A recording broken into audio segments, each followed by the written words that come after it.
All right, big news that just came out, or rather, at least what I caught just before the end of the night. It doesn't actually mention a time when it released. It mentions when it's supposed to come out. So first and foremost, it's your boy, the ITP Paladin here, coming at you with another video. So as you can tell, I just got my thing going right here, and you can see all the different stuff that I have. Let's get on to what actually matters. Now, as far as I know, this should... Yeah, okay, good, it's capturing it. So, a lot of big changes have come out or rather, not a lot of changes came out, but rather there's a lot of changes planned. Now, I'm not going to put them in any specific order, because honestly, it just doesn't matter, but the point being is, like, it's going to change up almost every hero. Not a lot of heroes actually have changes specified, so we're just going to start from the leftmost picture, and we'll go from there. So first things first, this one's actually interesting. This entire experimental card, which is what this is supposed to be, is going to come out on 3/22 supposedly. And this was actually something that was discussed by both pros and streamers alike in a meeting about what they would do to fix select heroes and basically put out their own experimental patch. So this is going to be interesting, and I haven't read this yet. I just saw that they came out with it, and I saw a brief overlook of some of the things like you could see on this first image. So let's just give it a beginning and note that, again, this is not technically going to come out for the game on the live version. It's just going to be, for right now, only for a tournament, and if it ends up being successful for this tournament, and if it does mix up things to the way that Blizzard likes, they will, adapt this into their game, and this is kind of awesome. I like some of the changes that they mentioned. Okay, so let's start with Pharah. It has her rocket launcher, and her damage is now dependent on whether she's in the air or on the ground. Basically, if she's on the ground, -5, and then an increase of 10% when she's in the air, I assume. That's what I think that they mean. It's not too clear what they intended. Like, if they meant if she's in the air, she gets -5 damage, or if she's on the ground, she gets +10. I don't know. But she's supposed to be in the air, and that would give her greater benefit, and that actually doesn't seem like a bad balance change, because a good portion of the time she's going to be in the air, and then she'll get value. Honestly, I think that she is a little bit too powerful in certain situations, but if you know how to counter her, then she's just never an issue, in which case I'm just going to leave that out there because everybody's got a mixed review on her. And again, it's not really that big of a buff, so it's not going to make her overpowered. If anything, this is making her the way that she should be. She's supposed to be in the air a good majority of the time, and not everybody can be in the air all the time, but at the same time, this is what helps out. Concussive Blast, there seems to be a change that has been removed, so it won't be in there. Same thing with McCree's Flashbang. I'm just not 100% certain about what they're going for here, but if there was supposed to be a change, they didn't mention it, so I really hope that they do incorporate it at some point before 3/22. Maybe we'll get more information as the time goes on, but this is huge. So they were going to adjust the Concussive Blast and Flashbang, but they removed it because it was incorrect. Next, they had Zenyatta on his Transcendence, where his increased movement and jump vertical speed are actually increased by 5%. God, I can't stop burping. But that's actually not bad, because his Transcendence is supposed to give him good mobility, and it would be decent enough for him to actually be able to move around a lot faster. It would make sense. Tracer, health increased by 75. Oh my god, so basically it's going to be another Widowmaker.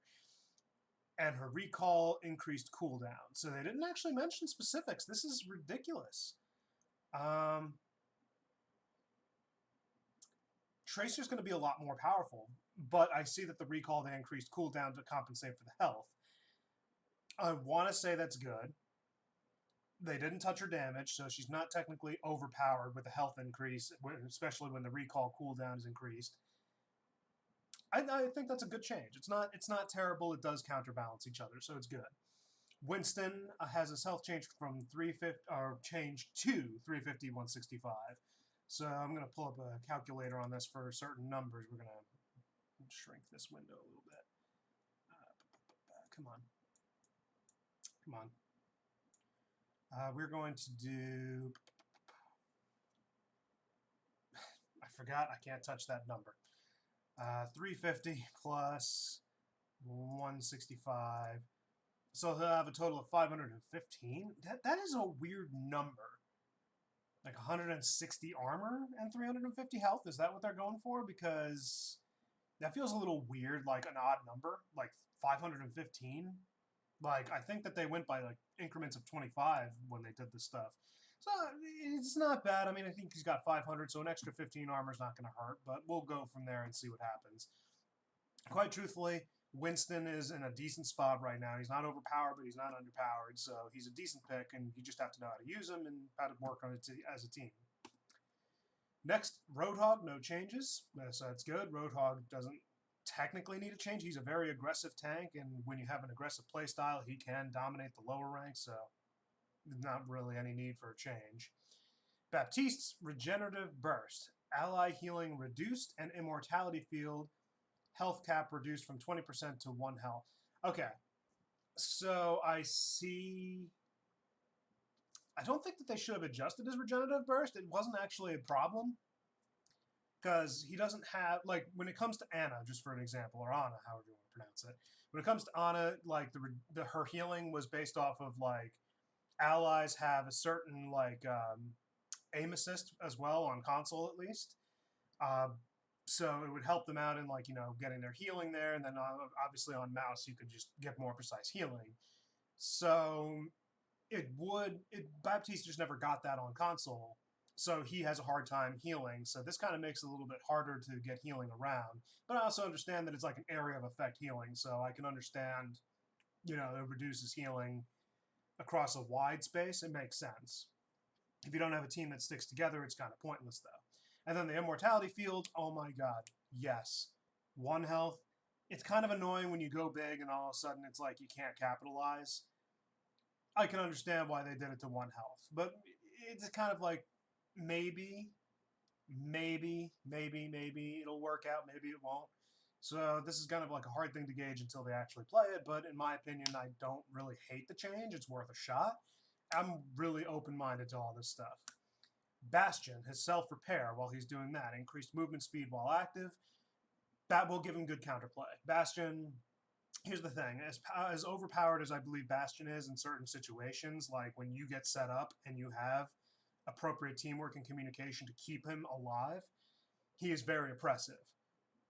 The self-repair thing will give him like initiative to be able to, you know, stay alive while at the same time have a means of mobility. Because the thing is, like, you can say Bastion's overpowered, but I can tell you that out of like every match that I play with Bastion, if you rush him, he has no method of getting out unless his team comes in to assist him and push you back away from him.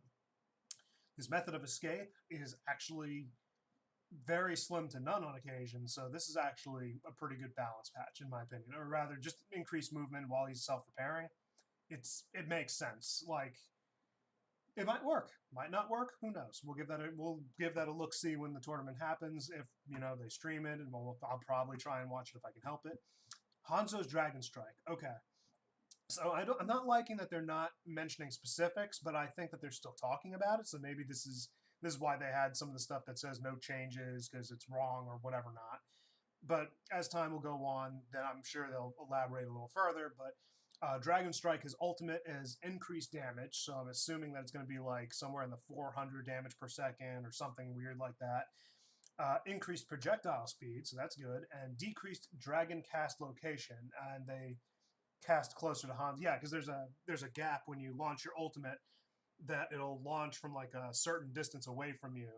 So that's not a bad balance patch. Hanzo definitely needed his Dragon Strike a little bit tweaked. It wasn't bad, but shurikens for Genji are his secondary fire spread is reduced, meaning that if it was this wide between 2 shurikens and the third one in the middle, they're now shrunk. So that means it's less spread.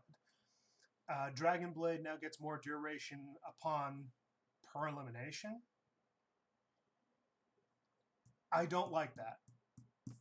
I think that if they were going to do anything, they could give him like a second or 2 more, but that would be the only thing I have a problem with because it means that he can get a 6K and then still have his ultimate potentially for another team fight if they do it the wrong way.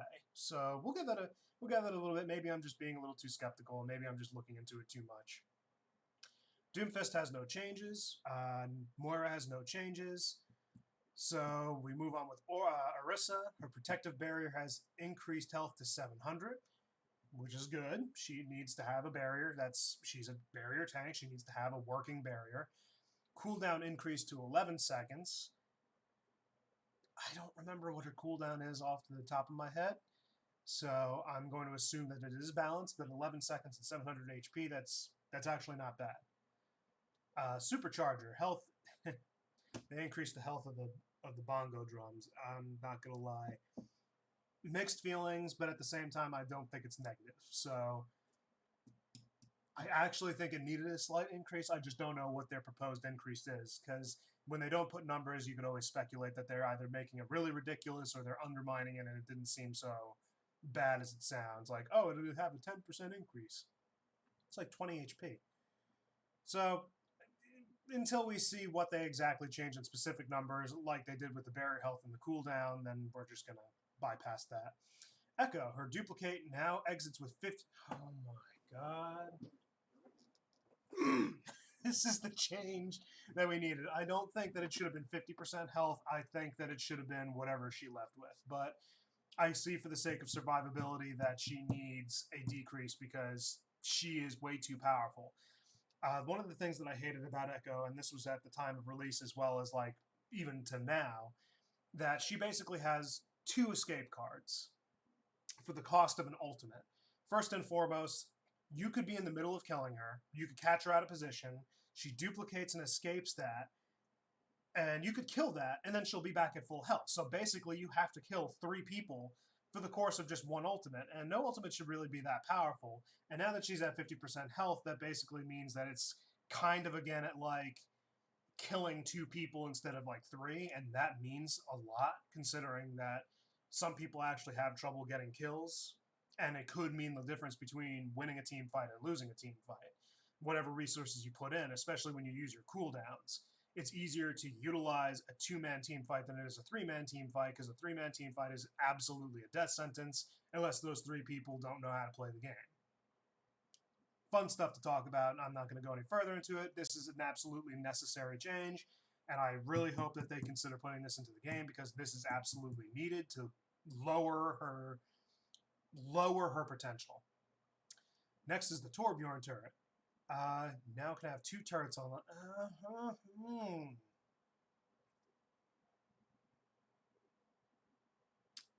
First off, I don't give a fuck what Zoe says. She can fuck off. Second off, he can have 2 turrets online. That's going to be a little overpowered. Granted, though, that it is not too hard to take off a turret. But if you could have 2 turrets, your positioning could be key as hell.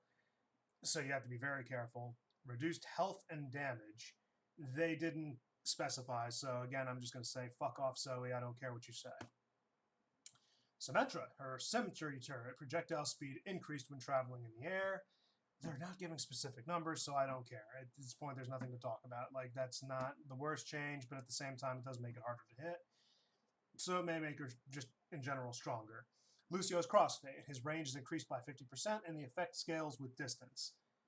That's not bad. I actually don't hate that. That's not a bad change. It encourages people to get closer to Lucio, so it encourages people to get closer, which not only increases the risk of plays made, but it also means that your team will have incentive to group up, rather than just be like, oh, it doesn't matter if I'm at the edge or not, I can still get the benefits.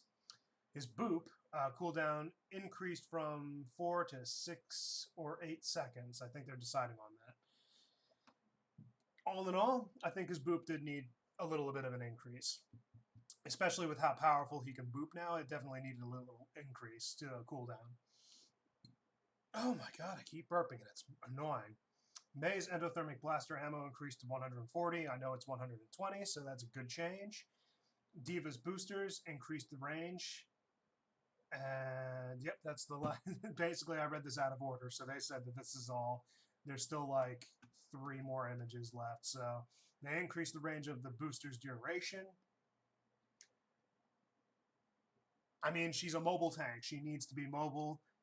Honestly, I think that she could have stood for a counter nerf for the amount of mobility she's getting increased, but we'll see. We'll see what this does. Now this is where the beginning of the card took place. It was Widowmaker, her Venom Mine. It has increased range and duration, so I think it doesn't get killed as easily, and then it can be launched further, or it's able to trip off further. That's not bad. Widowmaker's already powerful. You can't really change much on her kit without making her a little bit more OP or a little bit weaker. So, Anna's Biotic Rifle, they're increasing her ammo back to 14 after it's been shifted a few times. And Nano Boost can now be used on yourself. Wow. I'm not going to lie. That would be potentially. You may need. I know in the instances of like misclicking, that's going to be, first off, it's going to be a lifesaver to you because an Anna Nano Boost is actually not too bad. She deals a decent amount of damage per hit, but it's a good way to save her life, reduce incoming damage, and basically get her to peel back a little easier when you're getting pushed a little too far. So that's not a bad change. I always thought that she should have the ability to nano herself. I didn't know how practical it would be, but I guess this is our chance to find out. Sigma has no changes, so no point in talking about it. Honestly, I think he needed a slight nerf to some of his abilities, but I guess that, again, they're trying to propose nerfs on a day-to-day basis, so we'll nerfs. Patches, experimental card, like changes and all that on a day-to-day. I'm not sure how they're working it, but it was supposed to start today, so this is what we got. Junkrat's Concussion Mine. Minimum damage increased from 30 to 35. I don't think he needed a damage increase at all, but, whatever. We'll see how this works. Reaper's Shadow Step, decreased sound volume and removed voice lines. I actually prefer that. Basically it's supposed to be a silent thing, and for some reason they make it loud as hell. So I could see why this would help. Mercy Valkyrie. Guardian Angel now resets per final blow of elimination. I'm not 100% sure what that means. I guess it just means that you can fly to targets after you melee a kill or something. It's weird. I'm not sure what they got by that. I don't even think there was a long cooldown on it, so I don't know why it was an issue. Ash's Dynamite has damage reduced to 18 damage per second, 100 to 90 in total. Okay, that's not bad.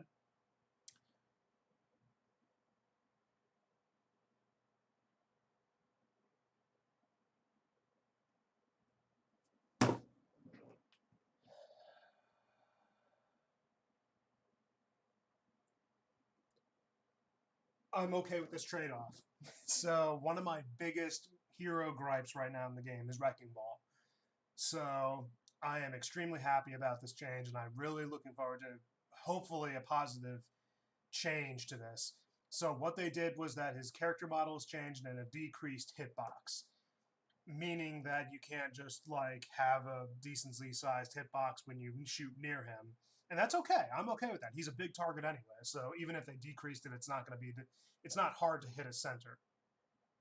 His ammo's decreased to 70 for his quad cannon. Okay, that's good. Adaptive shields now gives enemies ult charge.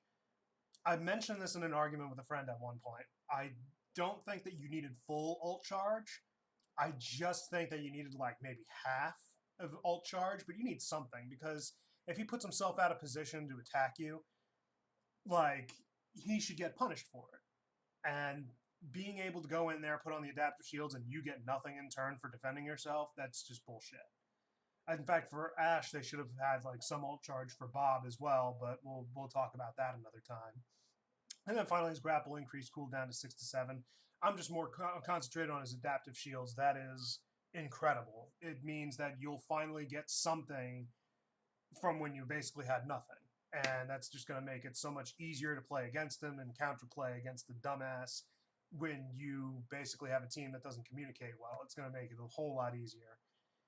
Sombra and her Translocator have an increased cooldown to 7 seconds. I guess that's when you throw it down and it starts recharging.